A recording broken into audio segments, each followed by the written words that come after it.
from New York, Late Night Show with Mike Siddiqui. السلام علیکم خواتین و حضرات. آج موضوع سیاست سے ہٹ کے صحافت پر ہے، اور ایک بات، ایک آبزرویشن ہے، آپ بھی لیتے ہوں گے ایسی آبزرویشن، کہ اکثر ایسا ہوتا ہے کہ جب آپ کسی کے خلاف یا کسی کے حق میں بولتے ہیں تو آپ خود ایکسپوز ہو جاتے ہیں کہ آپ کیا ہیں، آپ کہاں سے آئے، آپ کا تعلق کیا ہے. اور 16 صحافی جنہوں نے نواز شریف کے حق میں پٹیشن داخل کی تھی کہ ان کو تقاریر کرنے کی اجازت دی جائے، وہ ایکسپوز ہو گئے ہیں اور وہ اپنے آپ کو ڈیفائن کر بیٹھے ہیں.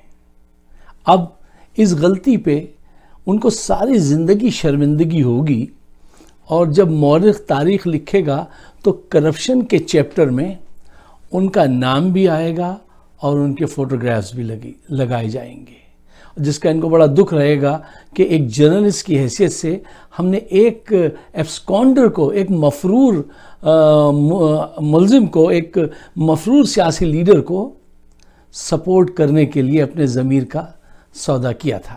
دیکھیے، ایک بات ذرا مجھے انتہائی ایمانداری سے بتائیے، سوچئے، کیا ان 16 صحافیوں کو اس بات کی خبر نہیں ہے کہ نواز شریف نے کس طرح ملک کو لوٹا ہے، اور آج ان کے بیانات جو ہیں وہ بھارت کو کتنا فائدہ پہنچا رہے ہیں اور پاکستان کو کتنا نقصان؟ انہیں پتہ ہے. اسی لیے کہتے ہیں نا کہ دے آر پیڈ جرنلسٹ، لفافہ صحافت، یا جس کو کہتے ہیں ہم جرنلزم میں سبجیکٹو جرنلزم. اور کیا ہوتی ہے یہ آبجیکٹو جرنلزم؟ تو بہت کم رہ گئی پاکستان میں، سبجیکٹو جرنلزم ہے یہ. اچھا، پاکستان میں سیاستدان اور میڈیا مالکان اور ان کے ساتھ صحافی، یہ تینوں جو ہیں وہ ایک کلب کے ممبر ہیں، اور یہ اپنے مفاد کے لیے، اپنی ریٹنگ بڑھانے کے لیے جھوٹ کو سچ اور سچ کو جھوٹ ثابت کرتے ہیں. 2 تاریں پاکستان میں بہت غلط مل گئی ہیں، ایک سیاستدان اور کرمنل طبقہ. سیاستدان جب حکومت پہ آتے ہیں اس کرمنل طبقے کو سپورٹ کرتے ہیں جس میں مافیاز ہیں.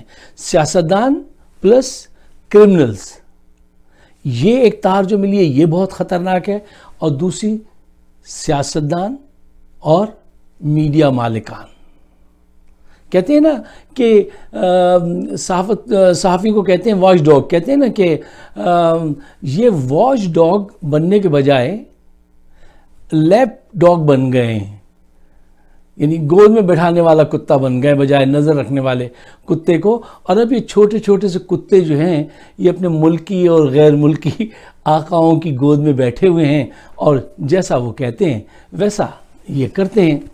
آپ کو ایک بڑا اچھا شعر سناؤں رئیس وارسی کا، کہ شہر میں اس درجہ جھوٹ کی پذیرائی ہے، شہر میں اس درجہ جھوٹ کی پذیرائی ہے، سچ جو کہتا ہوں تو ہوتی ہے ندامت کیسی.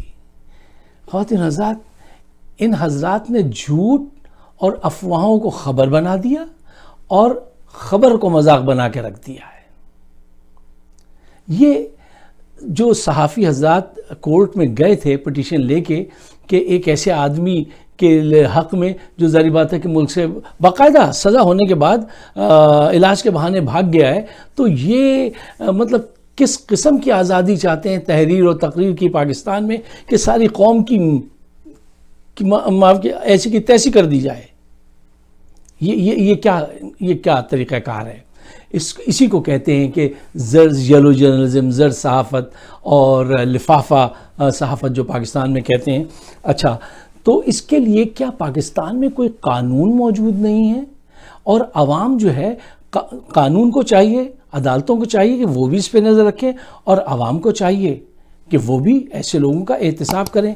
اچھا، اب پاکستان میں کیا ہے کہ پاکستان کی جو پوری سوسائٹی ہے، خاص کر کے یہ جو جرنلزم کا جو ڈپارٹمنٹ ہے، یہ تو بانجھ ہوتا نظر آ رہا ہے. کیوں؟ وہاں پہ نہ تو نیوز کیوریوسٹی ہے، نہ نیوز کا فالو اپ کیا جاتا ہے. آپ دیکھیں، اور کمزور اتنے ہیں ذہنی طور سے کہ میموری اتنی کمزور ہے کہ کوئی جرنلسٹ کتنے برے سے برا کام کر دے تھوڑے دن میں اس کو بھول جاتے ہیں. ابھی چند سال پہلے کی بات ہے, 50 سال پہلے کی بات نہیں ہے, چند سال پہلے کی بات ہے کہ دنیا ٹی وی پہ ایک ہوسٹ اور ان کے ساتھ ایک فیمیل جو ہوسٹ تھی, وہ اپنے وقت کے ایک بڑے ریئل اسٹیٹ ٹائکون سے فون پہ بات کر رہے تھے اور اس میں جو گھات لگا رہے تھے انٹرویو میں, اس کے کہنے پہ سب چیزیں کر رہے تھے. تو ساری دنیا نے یہ منظر دیکھا, ساری دنیا نے. لیکن کیا ہوا, وہ صاحب ایک چینل چھوڑ کے دوسرے چینل پہ چلے گئے اور زیادہ تنخواہ پر.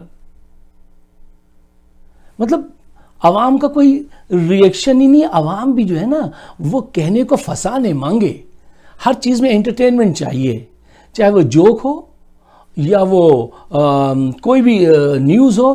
اگر انٹرٹینمنٹ ہے, تھرل ہے تو سنیں گے, ورنہ نہیں سنیں گے. یہ بہت انحطاط ہوتا ہے جب کسی سوسائٹی کا, تو اس کا ایک ڈپارٹمنٹ نہیں گرتا ہے, ساری چیزیں اس کی گرتی ہیں. آج پوری قوم کا یہ ہے کہ نیوز کیوریوسٹی ہے نہیں اور نیوز فالو اپ بھی نہیں کرتے. ایک کیوریوسٹی ہے جو میں ابھی آپ سے عرض کرتا ہوں آخر میں, کہ وہ کیا کیوریوسٹی ہے لوگوں میں. اچھا, اب شہر میں جتنے جھوٹے جرنلسٹ ہیں, ٹھیک ہے نا, وہ معتبر بنے ہوئے ہیں, ان کو کوئی پوچھتا نہیں. ایسے کتنے جرنلسٹ ہیں, ٹائم ضائع ہوگا لیکن آپ کو سب پتہ ہے کہ کون کیا ہے, ٹھیک ہے نا, کس نے کیا کارنامے کیے ہیں. قوم ان کو, ایک صاحب نے تو باقاعدہ گندی گالیاں دی ٹی وی پہ, لیکن وہ آج بھی ویسے ہی آسمان کا ستارہ ہے. تو یہ قوم جو ہے, اس کا کوئی دماغ, کوئی سیٹ اپ ہے نہیں, اس طرف کام نہیں کیا ہے عوام نے بھی, کہ جو چاہتا ہے وہ کہتا ہے وہ سب سے بڑا سچا صحافی, اور ہوتا وہ نہیں ہے.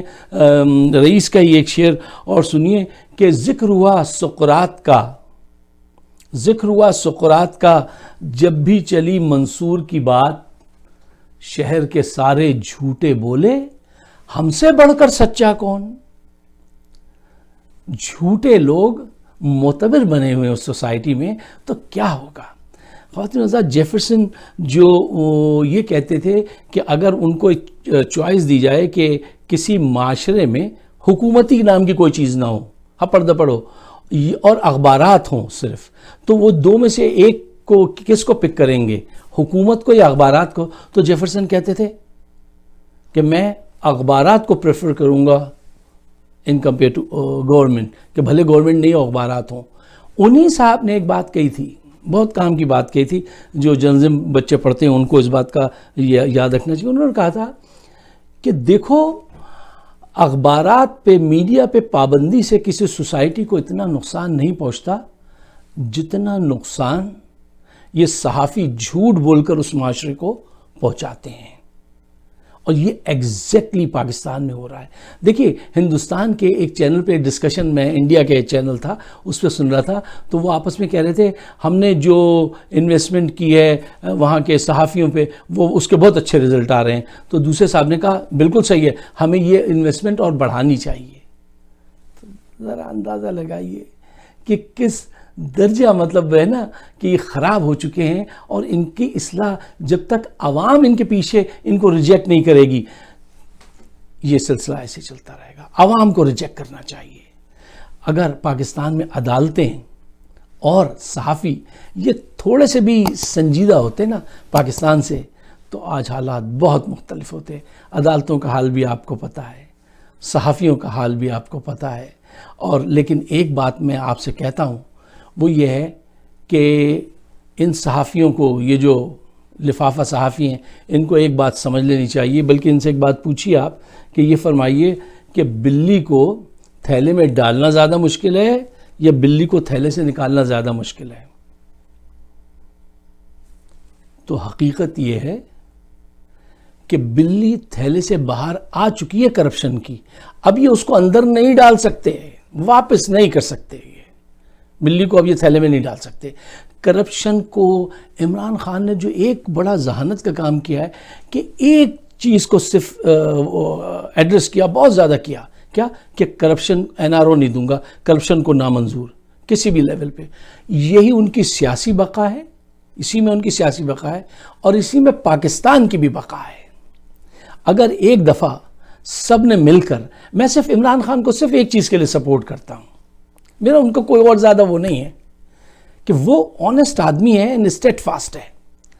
ایک اتنا بڑا کام ہو جائے گا اگر کرپشن پہ بھرپور ہاتھ ڈال دیا تو ہسٹری ہو جائے گی. تاریخ ہمیشہ یاد رکھے گئے عمران خان کو اس نام سے کہ ان برے حالات میں ایک ایسا شخص آیا جو بنیادی طور پہ ایک سپورٹس مین تھا، لیکن اس نے جب لیڈرشپ لی تو واقعی اس نے ایک وہ کام کر دکھایا کہ جس وقت ہر طرف سے دہائیاں آ رہی تھیں، چیخیں سنائی دے رہی تھیں کہ بس کرو، ان کو چھوڑ دو، اس نے کہا نہیں میں نہیں چھوڑوں گا.